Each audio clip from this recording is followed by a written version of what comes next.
एक तीसरी चीज होती है आपका ग्रेडियंट या स्लोप। थर्ड इज जैसे होंगे, थर्ड इज ग्रेडियंट, ग्रेडियंट और स्लोप ऑफ ग्राफ। ये तो बहुत ही शुरू में कॉम्प्लिकेटेड लगता है कि ये कहाँ से नई चीज आ गई, बट मैथ्स में भी आप डिटेल में पढ़ोगे व्हाट इज ग्रेडियंट और स्लोप, और फिर धीरे धीरे आपको समझ में आने लगेगा ग्रेडियंट और स्लोप मतलब क्या होता है।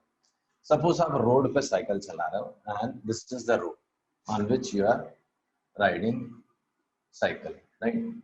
तो ये साइकिल जिस रोड पे चला रहे हो, मैं आपसे पूछता हूँ इसमें स्लोप है कि नहीं है, तो आप क्या बोलते हो? नहीं सर स्लोप नहीं, हॉरिजॉन्टल रोड है तो स्लोप इज जीरो। आप बोलते हो स्लोप जीरो है। अगर मैं आपको इस रोड पे साइकिल चलाने बोलता हूँ तो आप क्या बोलते हो? स्लोप है सर, डाउन स्लोप है, राइट। और अगर मैं आपको ऐसी एक रोड देता हूँ जिसपे आपको बोलता हूँ साइकिल चलाओ, तो आप बोलते हैं अरे वापस सर ये तो अप स्लोप है, हाँ? तो इसको बोलते हो आप अप स्लोप, इसको बोलते हो आप डाउन स्लोप, इसको बोलते हो आप नो स्लोप, राइट। तो यही लिटरेचर मीनिंग जो आपने इंग्लिश में पढ़ी है, लिटरेचर में पढ़ा है कि स्लोप मतलब ये क्या है? Zero slope, right. और इसको मैं ऐसे बढ़ा दूं तो ये हो गया आपका पॉजिटिव स्लोप या अप स्लोप। ये इसको अगर मैं ऐसे नीचे कर दूं तो ये क्या हो गया आपका ग्रेडियंट और स्लोप ऑफ ग्राफ। मैं समझाने की कोशिश कर रहा हूँ, तो ये एकदम नया वर्ड है आपके लिए, मैथ्स में डिटेल में पढ़ने मिलेगा ग्रेडियंट और slope, and that too in 10th standard I suppose. But मैं थोड़ा सा एक्सप्लेन करूंगा because I need this in 9th। So gradient किसको बोलते हैं, स्लोप किसको बोलते हैं? जैसे ये रोड है, this is horizontal road. So as you ride a bike or cycle on this road, neither you are gaining elevation or losing the elevation। ना तो आप ऊपर जा रहे हो ना तो आप नीचे जा रहे हो, तो ये से there is zero slope in the road। ये रोड में कोई स्लोप नहीं है तो स्लोप इज जीरो। ये रोड है ऐसा, अगर इसमें अगर आप आगे जाते हो तो what you see is you are losing the elevation. आप नीचे जा रहे हो, हाइट आपकी, आप ग्राउंड के क्लोज जा रहे हो, तो उसको बोलते हैं हम लोग डाउन स्लोप। और इस केस में अगर आप देखोगे तो अगर आगे जाता है तो अप स्लोप, ऊपर जा रहा है, ये चढ़ाई है, ये ढलान है, ये कुछ नहीं है, तो इसको बोलते हैं स्लोप। इसको बोलते हैं स्लोप इज जीरो, इसको बोलते हैं स्लोप इज नेगेटिव, इसको बोलते हैं स्लोप इज पॉजिटिव। तो इसमें बोलूंगा मैं स्लोप इज नेगेटिव, इसमें बोलूंगा स्लोप इज पॉजिटिव, और इसमें स्लोप इज जीरो। तो याद रखो ग्राफ अगर आगे जाते वक्त ना ऊपर जा रहा है ना नीचे, तो उसको हम लोग बोलते हैं जीरो स्लोप। अगर ऐसा लाइन दिख रहा है तो वो है नेगेटिव स्लोप, ऐसा दिख रहा है तो वो है पॉजिटिव स्लोप, राइट। तो zero slope, positive slope and negative slope, तीन आपको समझना है। तो ग्रेडियंट और स्लोप ऑफ ग्राफ क्या बताता है मुझे, मैं बताता हूं आपको in general. gradient or slope of any graph represents variation of quantity on y-axis with respect to variation of quantity on x-axis। या चाहिए तो आप that is interval on y-axis divided by interval on x-axis, ये भी कह सकते हो। For example फिर से मैं अगर स्पीड टाइम ग्राफ, चूंकि आपने speed time graph junior class में शायद पढ़ा होगा इसलिए मैं बता रहा हूँ बार बार। तो अगर आपको कोई पूछे ये स्पीड टाइम ग्राफ है, कौन सा? This is speed versus time graph, ये ग्राफ है, तो इसका ग्रेडियंट क्या रिप्रेजेंट करता है? तो स्लोप इसका जो होगा वो क्या रिप्रेजेंट करेगा? Change in speed, change in speed. इधर का इंटरवल क्या होगा? Change in speed, change in speed by change in time. Change in time मतलब क्या होगा? एक टाइम इंटरवल होगा, तो change in speed by time interval, वो क्या कहलाता है, that is known as acceleration. अगर आपने जूनियर क्लास में पढ़ा हो, याद हो तो, otherwise will revise it, will discuss it in detail. तो कोई मुझसे पूछता है what is slope of speed time graph, what is gradient of speed time graph, तो व्हाट डू आई से? I say variation in speed by variation in time. That means this speed change divided by time interval. I know by definition it is acceleration, though we'll discuss it in our, it is there in our syllabus. But if you have studied in junior class, so we call it acceleration. अगर नहीं पढ़ा आपने तो ignore करो, right? So graph in general क्या होता है? Graph in general मतलब जो पॉइंट्स आपको याद रखने हैं ग्राफ्स इन जनरल में, तो एक होता है आपका एरिया अंडर कर्व। तो एरिया अंडर ग्राफ और एरिया अंडर कर्व क्या कहलाता है? Quantity along Y axis into interval along X axis, वो होता है एरिया। कोई पूछे आपसे स्लोप क्या रिप्रेजेंट करता है, तो slope is variation in quantity taken along Y axis divided by variation in quantity taken along X axis. So this is what we say is slope और gradient.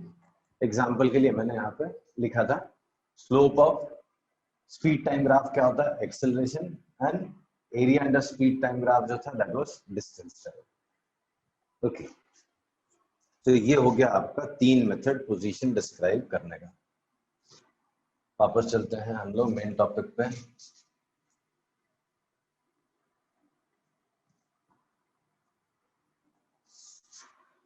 So by now we have understood what is motion in one dimension. Motion in one dimension, right? फिर हमने सबसे पहला word यहाँ सीखा position, जिसको describe करने के 3 मेथड्स है क्या हमने? मार्क ऑन नंबर लाइन, ये देखा एक मेथड हमने। फिर हमने देखा एक मेथड कौन सा? फंक्शन ऑफ टाइम, तो position as function of time, ये मेथड देखा हमने। फिर तीसरा देखा ग्राफ, उसको रीड करते हैं हम लोग पोजीशन टाइम ग्राफ। ये 3 चीजें हमने देख रखी, ठीक है। चलो सबसे पहला टॉपिक जो हमको बहुत डिटेल में डिस्कस करना होता है वो पोजीशन ही है। तो पोजीशन आज मुझे समझ में आ गए। पोजीशन क्या होती है? किसी भी इंस्टेंट जहां पे जिस पॉइंट पे मैं हूं, दैट इज माय पोजीशन। तो वो पॉइंट कैसे डिस्क्राइब करते हैं? Bye coordinates. सम्स में या बुक्स में या थ्योरी में कैसे एक्सप्लेन किया जाता है? Either it is marked on number line, either it is expressed as function of time, या तो फिर पोजीशन टाइम ग्राफ। 3 तरीके से आपको बुक्स में एक्सप्लेनेशन मिलेगा, इसका डिस्क्रिप्शन मिलेगा किसका? पोजीशन। अब देखो, नाउ यू नो अगर पोजीशन चेंज होता है, if position changes with respect to time, we say object or particle is in motion,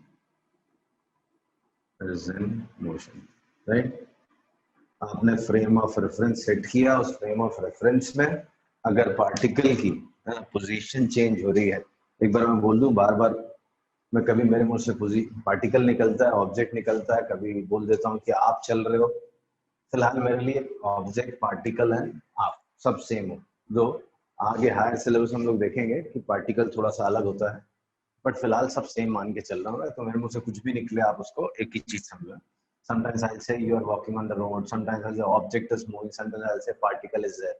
So all are same for me.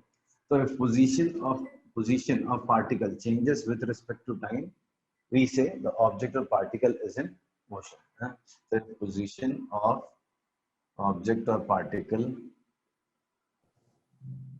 ये पोजीशन जो है changes with respect to time, we say object और particle is in motion, ठीक। अब अगला सवाल आता है कि पोजीशन चेंज हुई, तो आपने कहा चल रहा है। अब मैंने आपको टाइम इंटरवल दिया है, तो मेरा क्वेश्चन है as the particle has moved by what quantity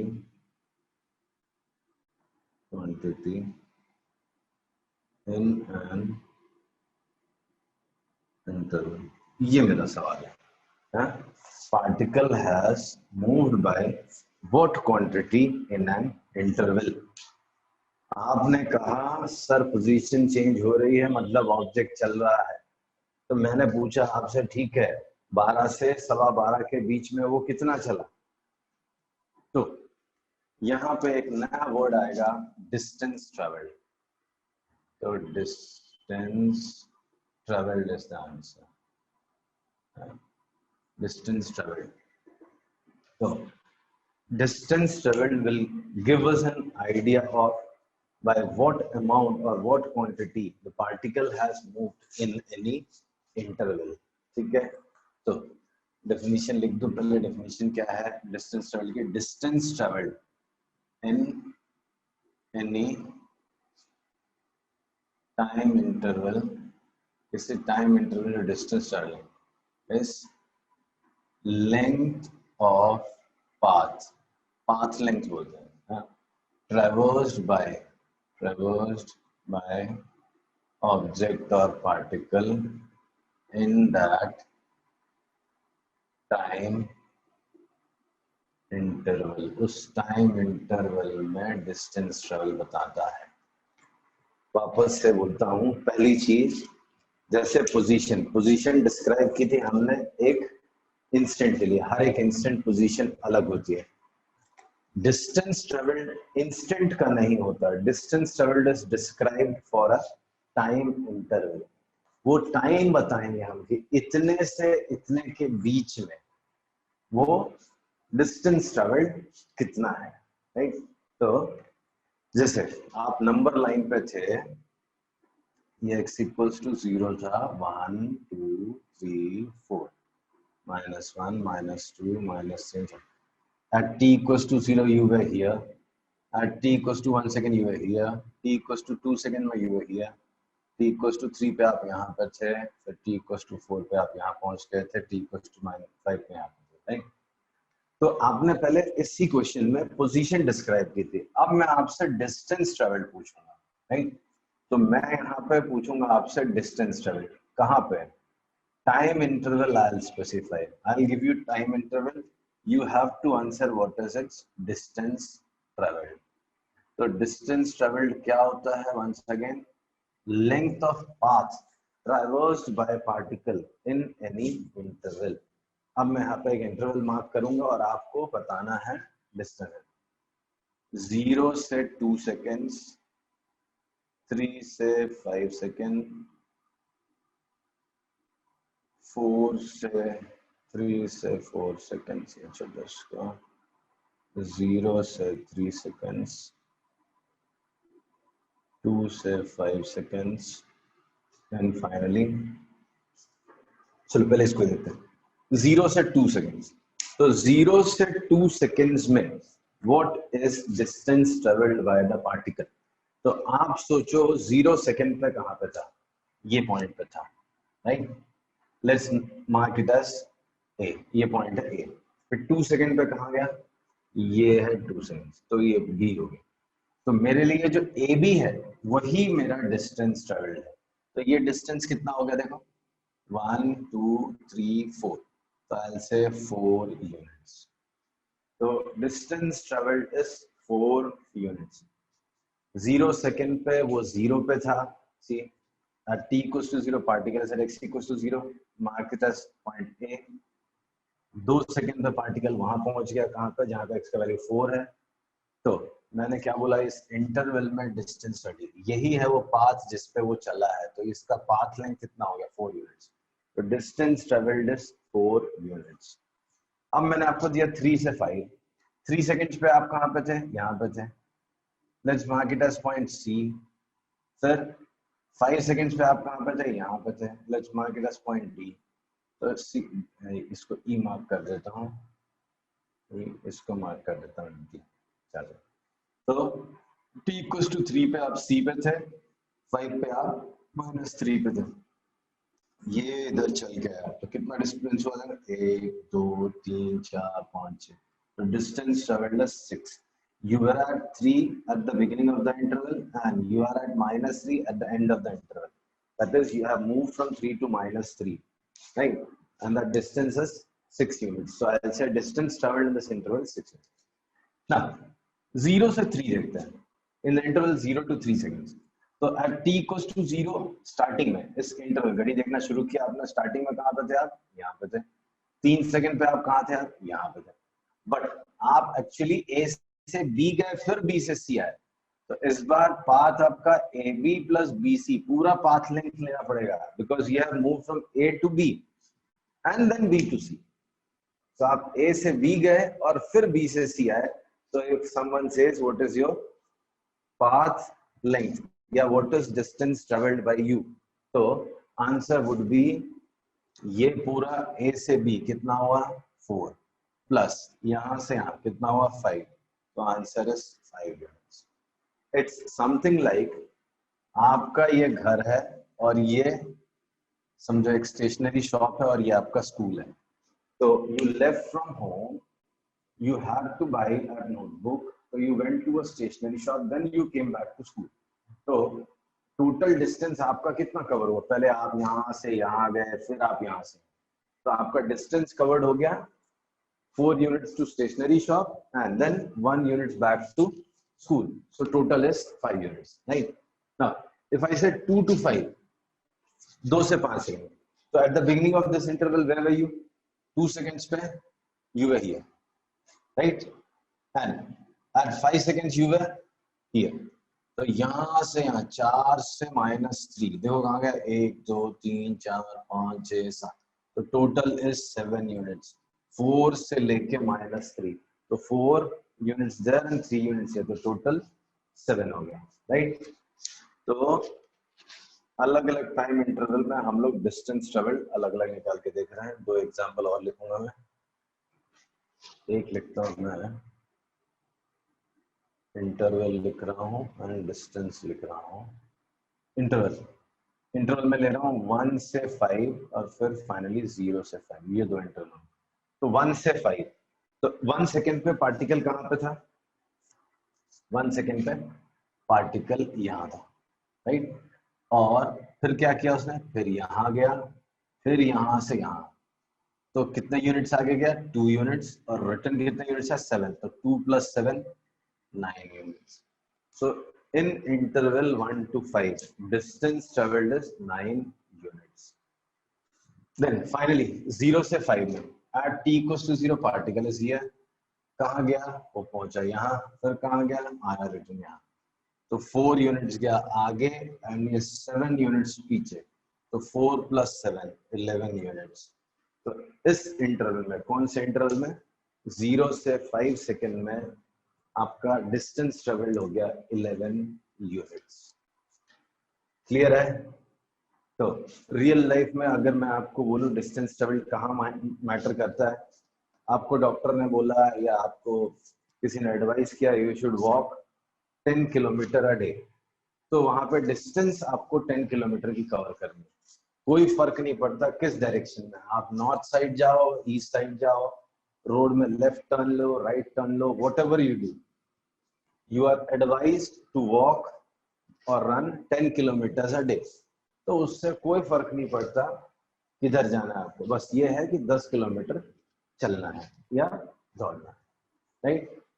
तो डिस्टेंस ट्रेवल्ड क्या होता है? Length of path. पहले तो डिस्टेंस ट्रेवल डिफाइन किसके लिए करते हैं? एक टाइम इंटरवल के लिए. एंड क्या होता है? Its length of path followed by particle in a given time interval. एक टाइम इंटरवल में वो जो पाथ कवर करता है उसका जो लेंथ है, उस लेंथ को हम लोग डिस्टेंस ट्रेवल करते हैं. एक स्टेटमेंट और डाल दूंगा मैं इसमें एक और स्टेटमेंट डालता हूं मैं, that is distance travelled has no directional sense या नो डायरेक्शन. ये एक ऐसी क्वांटिटी है जिसमें डायरेक्शन नहीं है. जब आपको डॉक्टर ने एडवाइस किया 10 किलोमीटर वॉक करना चाहिए, उसने ये नहीं बोला था टूवर्ड्स ईस्ट वॉक करना चाहिए हमेशा या टूवर्ड्स वेस्ट वॉक करना चाहिए, उसने जस्ट बोल दिया कि 10 किलोमीटर वॉक करना चाहिए। तो distance travelled has no directional sense, इसमें डायरेक्शनल सेंस नहीं होते, right, has only measurement and has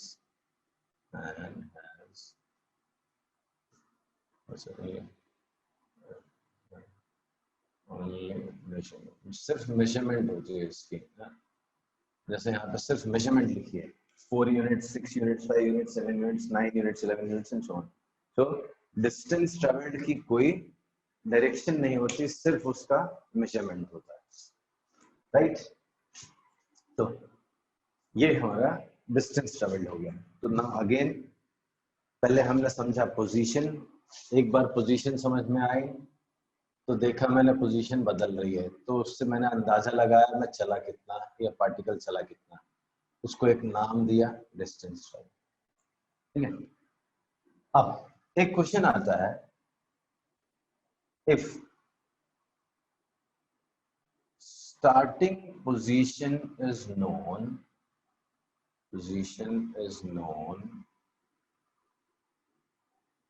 and distance traveled is known, can we find final position?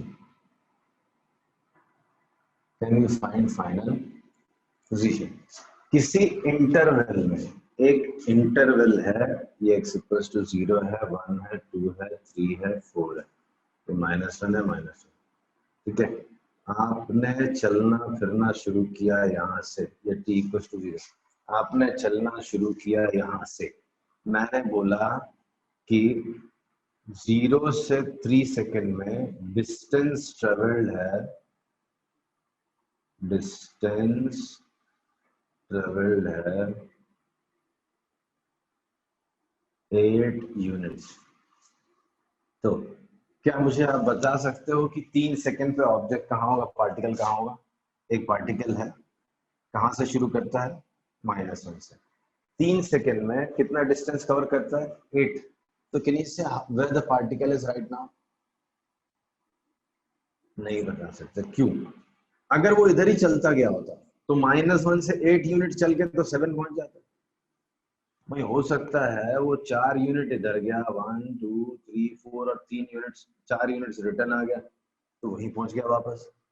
हो सकता है वो 5 यूनिट आगे गया और यहाँ गया और 3 यूनिट पीछे आ, तो हो सकता है 1 पे हो सकता है वो 1 यूनिट इधर गया और फिर 7 यूनिट्स इधर गया हो, तो 7 यूनिट्स इधर जाएगा तो 4 पे पहुंच जाएगा।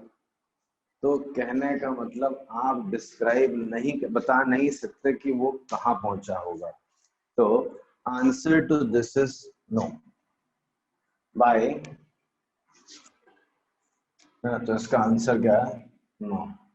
तो क्या मतलब हुआ इसका, देखो distance travelled can not be used, distance travelled can not be used to locate position at the end of any interval।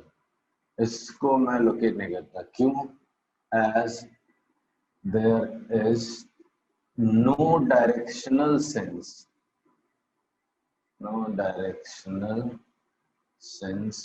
in distance traveled। Instead, if मैंने यहाँ पे बोला होता, शुरू किया कहाँ से, -1 से, डिस्टेंस चला 8 यूनिट्स राइट साइड ही चला, इधर लौटा ही नहीं, फिर आप बता सकते हो -1 से शुरू करके 8 यूनिट्स राइट जाओगे तो आप 7 पहुंच जाओगे। तो 0 से 3 एक इंटरवल दिया हुआ है, स्टार्टिंग पोजीशन आपकी पता है, what is your starting position, starting position is -1 and मैंने बता दिया particle has moved 8 units to right ही है, फिर आप बता सकते हो -1 से +8 कर दो आप 7 पहुंचा। मैंने बोल दिया आपको नहीं, -1 से शुरू करके इधर गया, कितना 8 यूनिट्स टू लेफ्ट, तो भी आप बता सकते हो -1 से 8 यूनिट्स गया तो -9। बट डिस्टेंस ट्रेवल्ड अगर मैं अकेला बता दूं तो इसमें डायरेक्शन का तो कुछ मेंशन ही नहीं है। मैं जॉगिंग करूं इधर या जॉगिंग करूं इधर या इधर, किधर भी जाऊं कोई फर्क नहीं पड़ता। तो by knowing the distance traveled alone, you cannot locate the position of the particle at end of any interval, as there is no directional sense in distance traveled. तो distance traveled में कोई directional sense नहीं होती, इसलिए उसको position locate करने के लिए आप use नहीं कर सकते, right? तो ऐसे में एक नया टर्म आएगा जिसको बोलते हैं हम डिस्प्लेसमेंट। ये एक नया वर्ड है डिस्प्लेसमेंट। डिटेल में नेक्स्ट क्लास में करेंगे, आज टाइम कम है हमारे पास, जस्ट इंट्रोड्यूस कर देता हूँ डिस्प्लेसमेंट। तो डिस्प्लेसमेंट एक नई फिजिकल क्वांटिटी है। ये भी हमको आइडिया देता है कि पार्टिकल किसी गिवन इंटरवल में कितना चला है, बट इससे कोई मतलब नहीं कि किस पाथ पे चला है। डिस्प्लेसमेंट सिर्फ ये समझता है कि शुरू यहां से किया, खत्म यहां पे किया, बस। तो अगर आप एक नंबर लाइन में यहां से शुरू करते हो, यहां तक जाते हो, फिर वापस यहां आते हो, राइट? तो डिस्टेंस ट्रेवल्ड में पूरा पाथ लेंथ मैटर करता है, ये आगे जाके वापस है। डिस्प्लेसमेंट को इससे कोई लेन देन नहीं है, शुरू कहाँ किया यहाँ, खत्म कहाँ किया यहाँ, तो ये डिस्प्लेसमेंट। डिस्टेंस ट्रेवल्ड में ये पूरी चीज काउंट होगी, डिस्प्लेसमेंट में सिर्फ शुरू कहाँ से किया, एंड कहाँ किया, उससे मैटर। चलो close here, I discuss in next class. Next class के पहले प्लीज इसको अच्छे से रिवाइज करो, तभी आपको समझ में आएगा। एंड नेक्स्ट क्लास में डाउट्स भी पूछे, डिस्कस करेंगे। एंड मीनवाइल मैं एक वर्कशीट भी असाइन करता हूँ, ठीक है? ओके, नेक्स्ट क्लास में मिलते हैं।